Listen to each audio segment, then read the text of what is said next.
Hey everybody, welcome to my channel. I'm Amber Ryan and welcome to the final part of my Inktober series. Finally, we have made it here, everybody. I am so excited that this challenge is finally done. It took a lot of time and effort.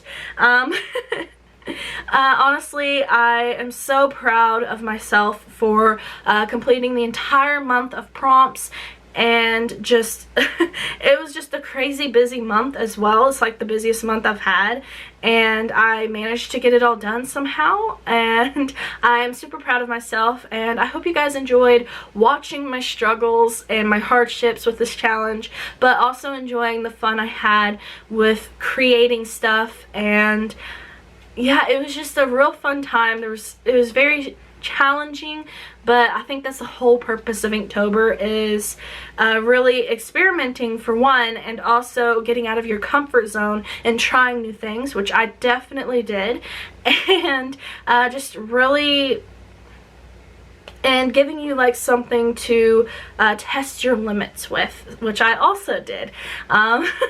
So I hope you guys really enjoyed the series of videos.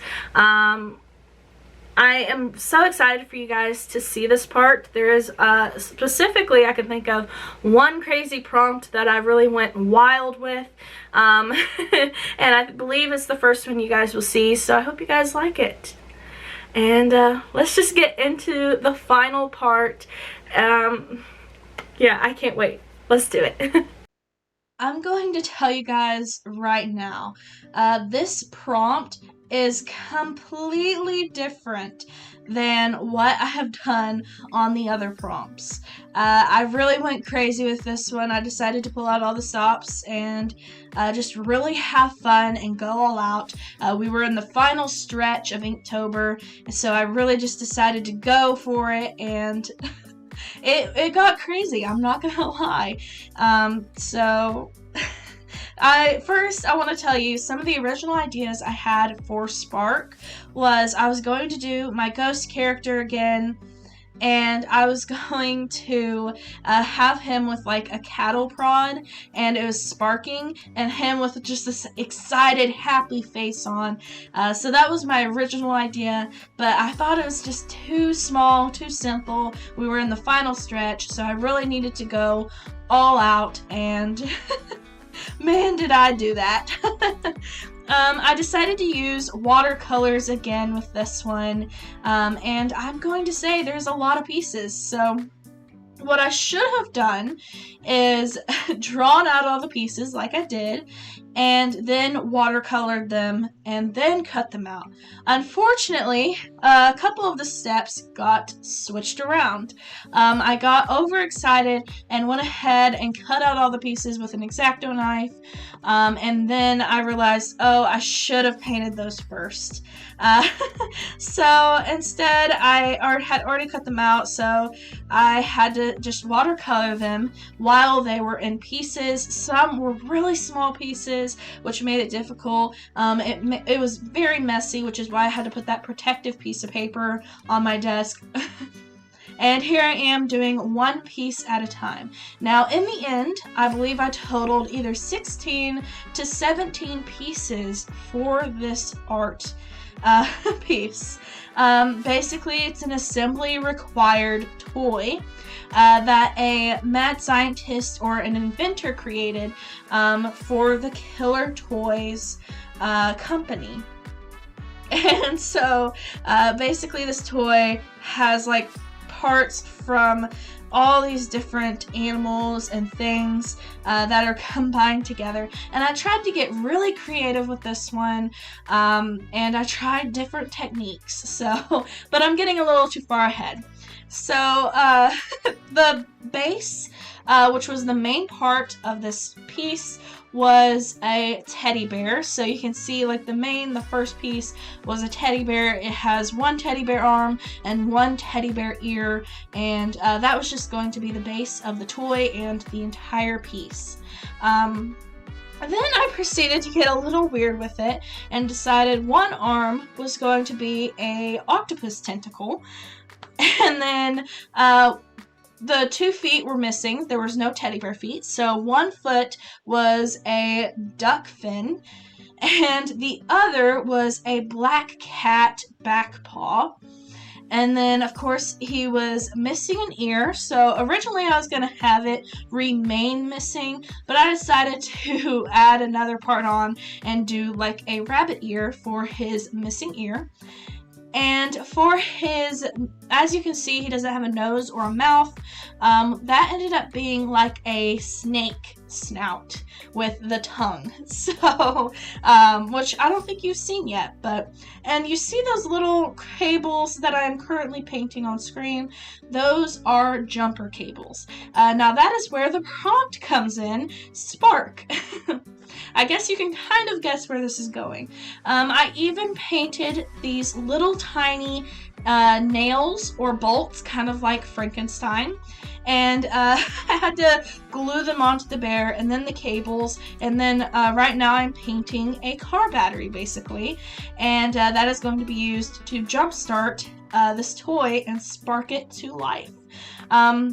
Unfortunately, when I first decided to do this piece, it was just going to be a regular art piece where I painted and drew it, and then I decided to up it to this mess, and when I was originally going to do it, of course it was going to have the sparks.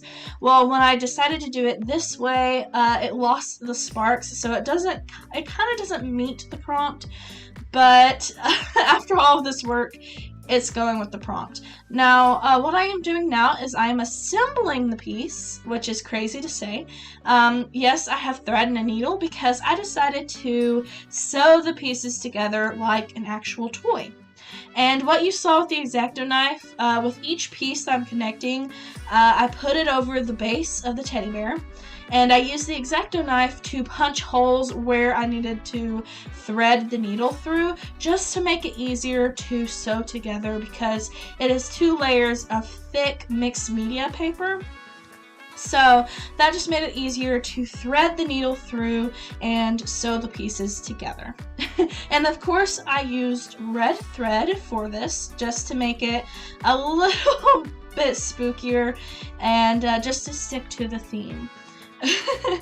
And I even added like a prototype tag, which had blood on it, to make it seem like it was the only version of this toy. However, there's also a number 4 that ended up being on its stomach, and that kind of was to indicate maybe there was more toys like this one, because this one was a prototype, so maybe there was other prototypes before it or after it. And so that's how that came about. I even did, his eyes were missing, so I decided for one eye he was going to have a red button, so that ended up being its own piece as well. And I sewed it on, and then I also sewed like an X over the other eye because the other eye is just completely gone, not coming back. I didn't have anything creative to do for the other eye, so it just remained missing, and I did a thread of X over it. So, and of course, it wouldn't be a killer toy if it didn't have a killer weapon. So of course you see the knife with the blood, so it kind of reminds me of Chucky in a way. I don't know why you would want to spark this toy to life, but maybe its other toy friends wanted it to come to life to exact some kind of revenge or trouble. So there's so many stories you could come up with for this piece, and I really loved doing this. It was honestly one of the funnest pieces of Inktober. I really enjoyed it. It took a lot of time. It was very consuming, but it was so worth it in the end. And it definitely needed an assembly required sign, and I actually thought about doing like a package box like you would with a toy or doll, and I thought about doing that, but of course the car battery had to be connected to it for the spark, so I didn't end up using that idea, but maybe in the future there will be more of its friends. And of course it's going to be ripped open at the top, so I added a little bit of stuffing pieces. Now, I wished I had real stuffing. I thought I had real stuffing and I was going to actually use that. However, I couldn't find it, so I ended up just having to do paper and watercolor and cutting it out and just applying it with glue, and it doesn't have the same effect, but it still had what I needed, so I hope you guys really enjoy this piece. Let me know if you want to see me do more art pieces like this, and I will dedicate a whole video to doing more pieces like this. Just let me know down in the comments below, and let me know if you loved this piece.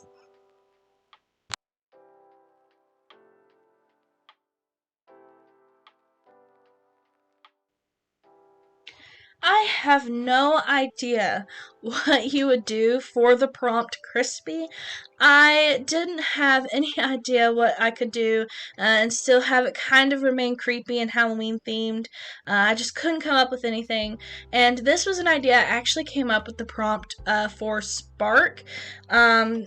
And it just didn't stick. Of course, I went crazy for that prompt. And so this one I decided to go a little simple just because I did go crazy for that one. And this, I just decided to reuse this idea, which is these matches, which you can see these kind of on Pinterest of all these funny little ideas or names on matches. And I decided to just create my own. It was originally just going to be one box, but then I was like, oh, I have so many other funny little things I could put on them, so I continued to make others. So basically I decided to make, these are called Crispies Matches is the brand. And then each one has like a funny title or phrase, such as Crime Scene Cleanup, or Are You Afraid of the Dark? Burn the Bridges, Salem Matches, or Sure to Burn Your Witches, and it was just a little fun thing to do. Not too creative or too extravagant, but it was just something fun and simple to pull off, and I'm actually happy with this one. I could have done a little bit more, but after that other prompt going crazy, I just needed a little break to recoup.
Patch is another prompt that I didn't really know what I could do because I had already done so many prompts or so many pieces that could have easily related to this prompt. Like I've already did a pumpkin patch, I had already done some stitched up toys, and even the spark prompt, I could have done that one for this one, but I had already used all those ideas, so I didn't know what ideas I had left to use for this prompt, and I just knew I had to come up with something, and so I did a scarecrow. Now, I have never done one of these before. I've never even made one before in real life, but so this was kind of a fun learning experience, and I didn't know how creative I could get with a scarecrow. I wanted it to be creepy and not too childish or cartoonish. It kind of turned out really fun, and it definitely made me think of the show Supernatural. But yeah, and I actually came up with this creepy story while I was doing this. The entire time I was thinking, oh, this thing is actually alive and it's going after people. And you wouldn't know it until, like, his hat flew off and he had that sickle. So, which I believe is what that's called. And basically, the only way they were able to stop the scarecrow from going after people is they chopped off his legs and stuck him on this post in the middle of a field where he couldn't hurt anybody else, and he was just stuck there, basically in his own agony. And it was just cool to come up with that little idea of how to stop this monstrous being and to keep it in place to where he couldn't go after people. And I thought it was just a little fun story to go with the piece. And the entire time I just couldn't stop thinking of that and how cute and funny that was. Um, and I also wanted to add just a little lantern, which you can see him holding. And just because I didn't know what else to do with the other hand, and I'm not very good at drawing hands in general. So I love the look of lanterns. I really actually want to do like more paintings and art pieces with lanterns in them, just because I love the look of those. I would love to own one, honestly. They're just so cool. So I decided to, have him be a double use to where he holds a light out in the field, and so they always know that he's there. So if the lantern's not there, if they don't see a light out in the field, they know trouble's coming, that they have a problem, and that the scarecrow is back at it again. I thought it was just turned out really cute, and I decided to go easy and use colored pencil. I really wanted to give them a go again. I'm still not that great at using colored pencils. I see all the time of people using them so professionally, and they look so good, and they blend them so well, and they don't look all scratchy and weird like this does. And I'm like, how do you even do that? Um, but being as I've only used them a few times, I am happy with how this came out, and I'm really happy with my color selection for this piece as well. It really made it look very fall and harvesty, and I think it just really pulled the character together. So I thought it was just a fun character all in all to do for this prompt, and I'm really glad that it turned out the way it did. It was really fun.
this was the second to last prompt, and I was so pumped and excited to be done with Inktober at this point. I really just had nothing left in me to give for Inktober. It felt like it had been going on for so long. So instead of being really creative with this one, I just took inspiration from one of my Halloween decorations that I bought this year, which was this velvet black pumpkin with a gold stem and gold snake ornament on it. And I really love the decoration. It looks really cool, and I just really didn't feel like being too creative with this prompt. I mean, the prompt is Slither. I really didn't have much I could do with this one.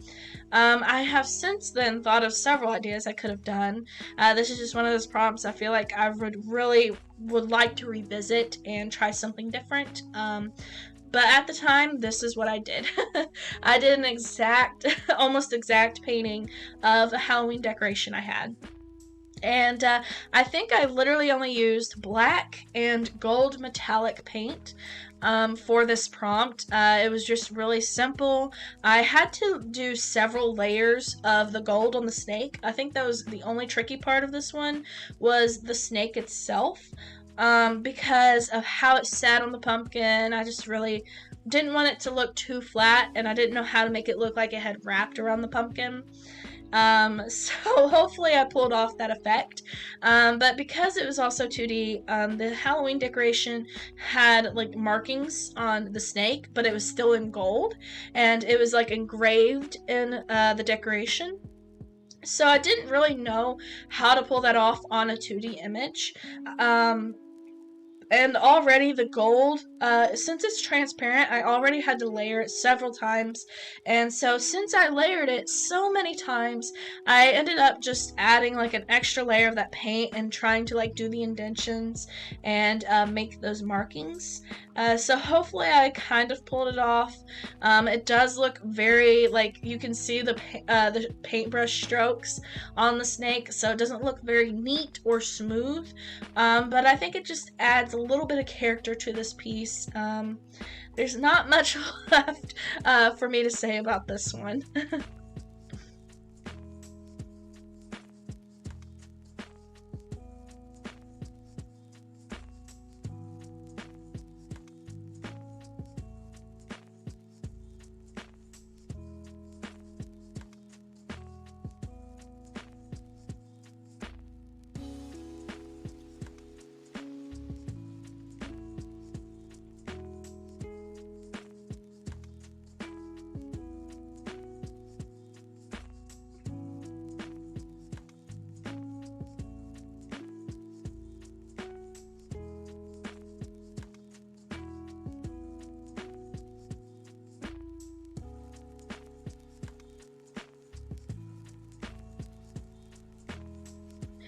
Yeah, remember that foreshadowing I said on the prompt Fuzzy about Coraline?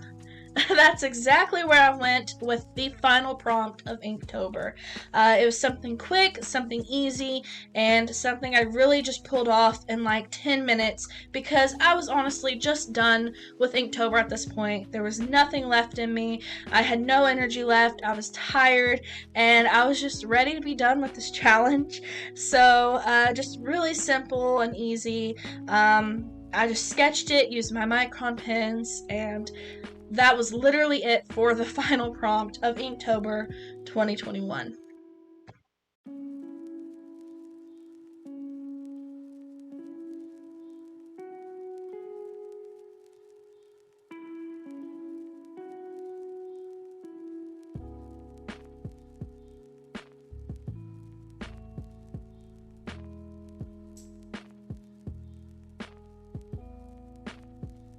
Thank you guys so much for watching the Inktober series. This has been a long time coming. Literally took me 2 months to make this series, and I hope you guys have enjoyed every bit of it. I know you guys saw a lot of struggles, a lot of messiness, and it was just utter chaos through most of it, but that's kind of the fun of Inktober. So now get ready for some less horrific art coming for December. December. I have a lot of plans that I'm really excited for, and I hope you guys are looking forward to them as well. And I can't wait to see you guys in the next video. Please let me know down below what was your favorite art piece for this video or for the entire series, and let me know which prompts you would like to see me revisit in the future and try to do better at, because there were some I just really struggled with at the time and could do really better at. So just let me know down in the comments below. Thank you guys for watching. And I will see you guys in the next video.